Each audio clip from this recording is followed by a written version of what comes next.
This is a megapod that doesn't have a deformed beak. I noticed the deformed beaks last year. A whole lot of them had it. Some of them were really bad. Deformed upper beak. There was one with a very badly deformed lower beak as well. It died.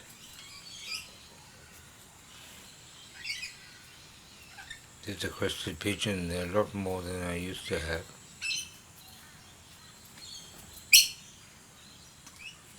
There are also a lot more manarinas than I used to have. But today I had a delightful experience. The self-aggressive cockatoo came right up to me. It's the same bird that I'd had a conversation with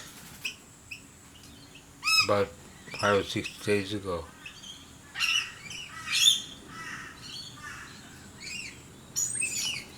Yeah, they used to not answer me, but they do now.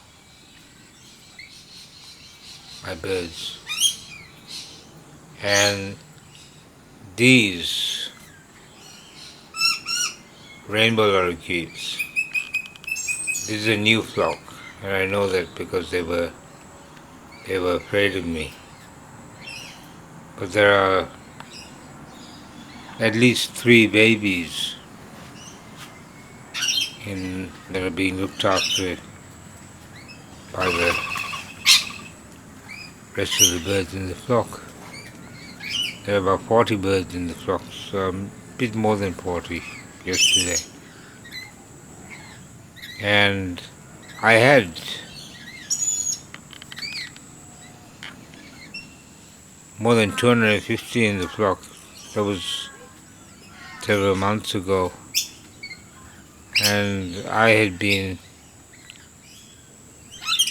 hoping that I had put an end to the plunder when the numbers increased so much. But then they disappeared too. But were replaced. Well, actually they weren't replaced. There was some footage of the flock, the rainbow lorikeet, big flock, with corellas. The corellas started coming here in March or April, and there were lots. But then, last few days there haven't been many corellas.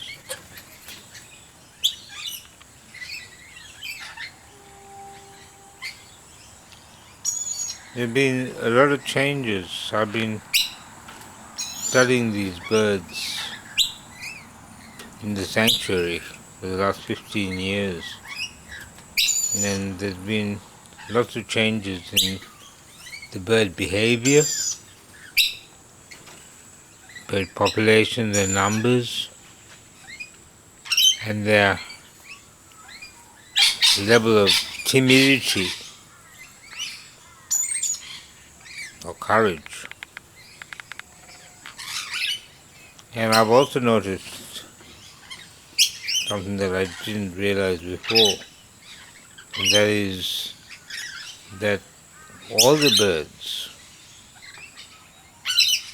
respond to the call to these birds, the manarinas. They're called noisy miners. They're social honey eaters, that's what they call them. Social honey eaters. And they're described in bird books as aggressive, territorial and aggressive. They're not aggressive at all. And the whole family look after the chicks, so they get a mouthful of bread and go and feed their babies. That's the sound of a baby lorikeet. There it is. You can tell because they have their wings, they keep their wings open.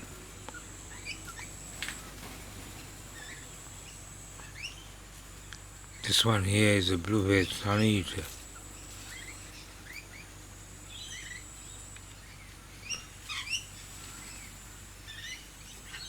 They used to be a lot more timid than they are now.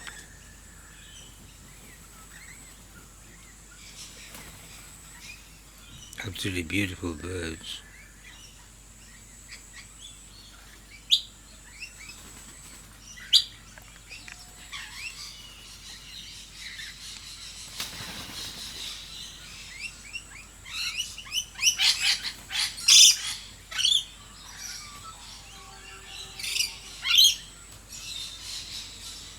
It's very peaceful, isn't it?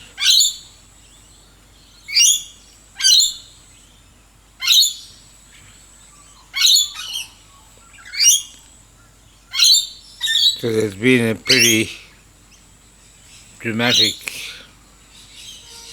increase in the greenness. The green. That's the Brisbane City Council motto. Clean, green and sustainable. They destroyed my beautiful, clean, green, sustainable farm. Organic farm. Plundered it. I had bags of seeds and collections of bark and geological treasures. It was all stolen by a German company that I think has Nazi connections, called Remondis. They locked me up to plunder my land. Two Scottish guys. One of them is a guy called Steve Crawford, who I'm pretty sure is a Freemason. And he's also, I suspect, working for British intelligence. Like Nigel Lewin, who injected me for more than 10 years. The reason, in terms of Nigel Lewin, is that when he came, I directly confronted him. I asked him, "Are you MI5? And he said, "I wish." I said, "Why does MI5 pay well?" He said, I'd imagine so, better than a nurse. But Nigel Lewin later said he was joking. It doesn't sound like a joke. It sounds like he was unprepared for me asking him about it. He is also the chairman of a French so-called charity called the Arch. He's the chairman of the Brisbane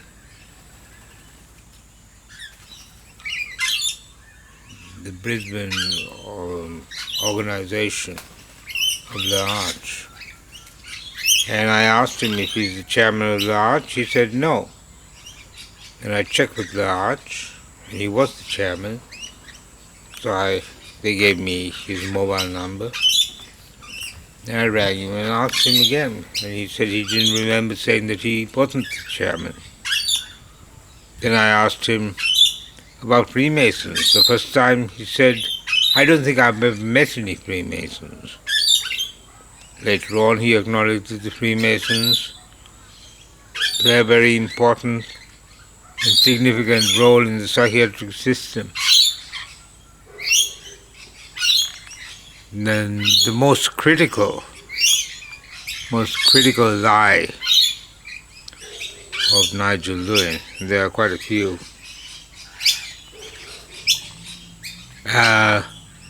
was when I asked him, I've checked Nigel Lewin on LinkedIn, I did a Google search, and I found that there was a person called Nigel Lewin, a young man in New South Wales, who was working for AstraZeneca. And AstraZeneca is the pharmaceutical company that developed from Imperial Chemical Industries, ICI. In 1999, Imperial Chemical Industries changed their cyanide and explosives operations, changed the name to Orica, which is based in Melbourne. And the pharmaceutical operations merged with a Scandinavian company called Astra to form AstraZeneca. Now, I looked at this guy Nigel Lewin on LinkedIn, and there was a photograph of this Nigel Lewin. He was a much older man, and he was with an Indian AstraZeneca rep with glasses and a Lennon and McCartney t-shirt. And he described Nigel Lewin as being charismatic. So I asked Nigel Lewin if he was working for AstraZeneca. He said no.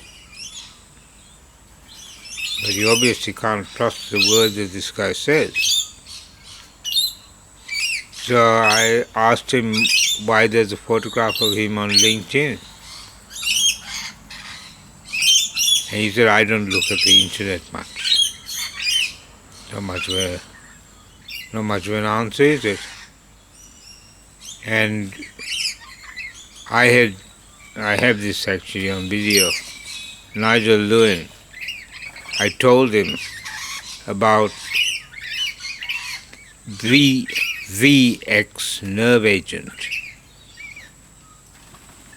the most deadly poison known to man, it was.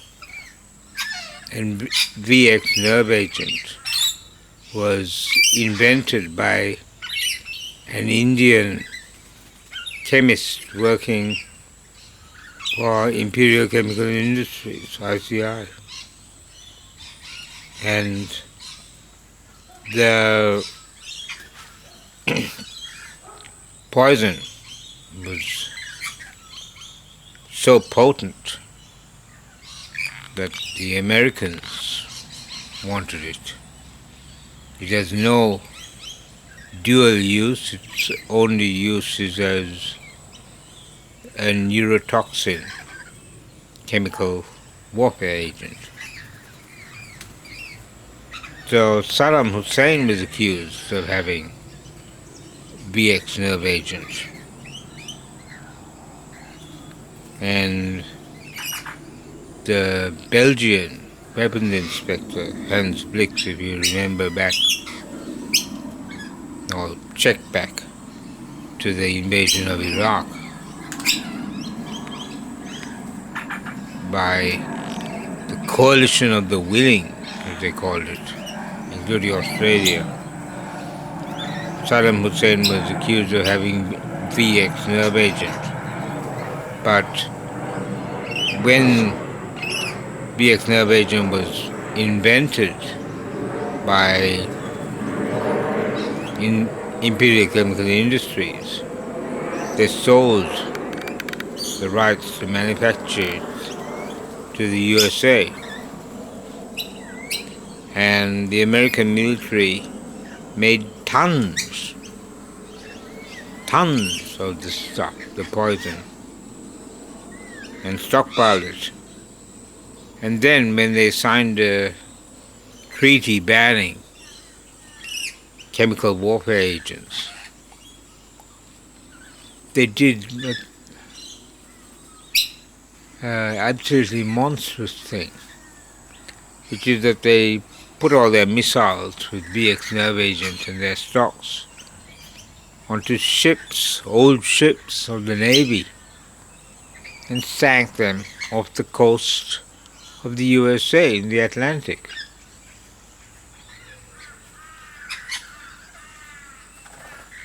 I would have thought that that was a crime against nature.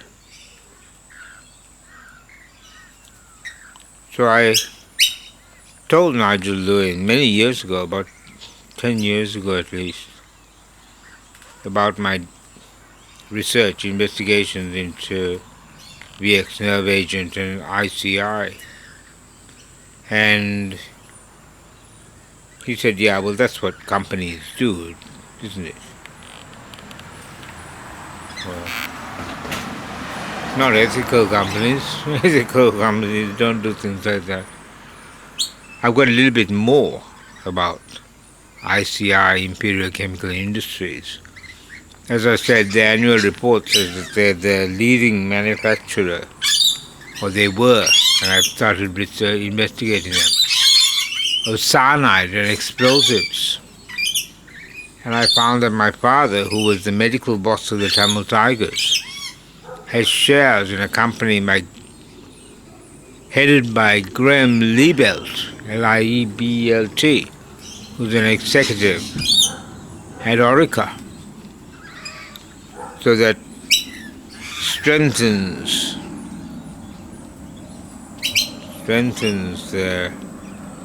or validates my accusation or my suspicion. It was only a suspicion initially, that Imperial Chemical Industries was the company that supplied the cyanide, explosives and explosive detonators to terrorists in Sri Lanka, the Tamil Tigers, who were not headed by Tamil people.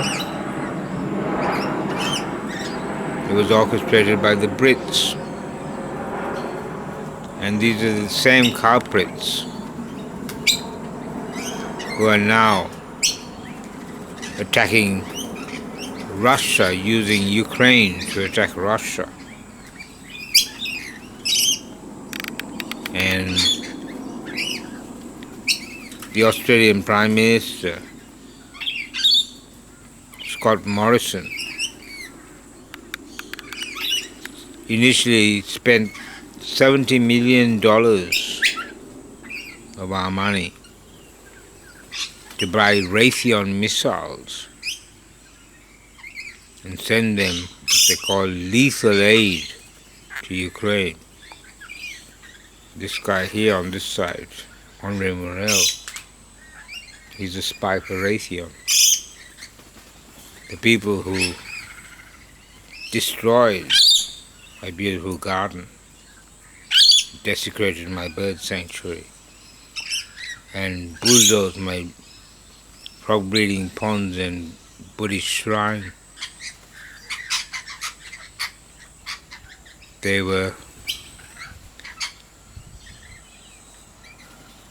included a company called GSA Security,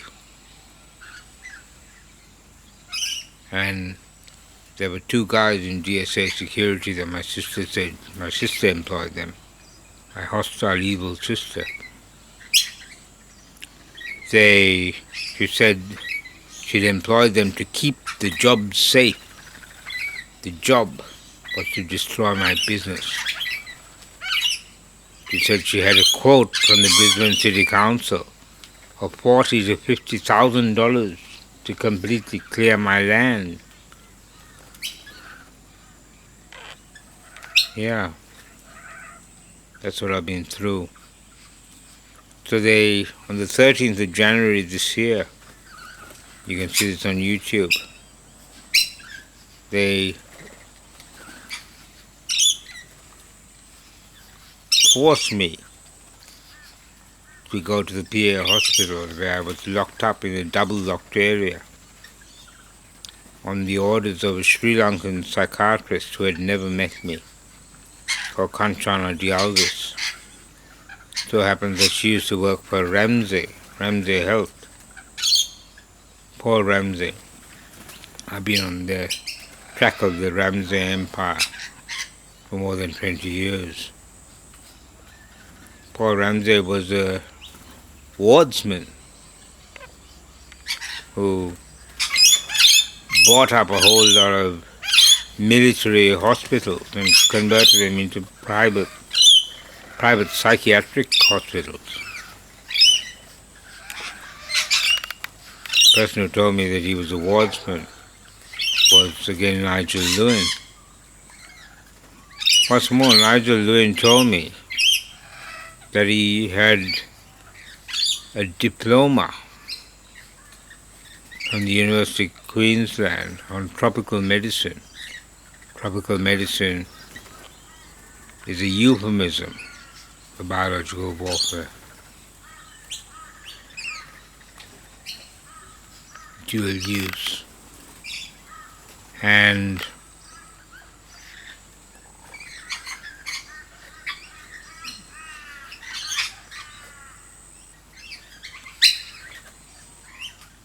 I think I'll leave it there.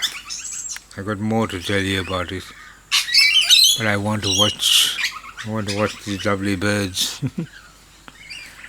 I told Sagia Parker, who is another Indian psychiatry registrar that Nigel Lewin brought here, I told him that I thought watching birds is good for the mental health. He said, how? Couldn't be bothered answering. I'll leave it there. Thanks for watching.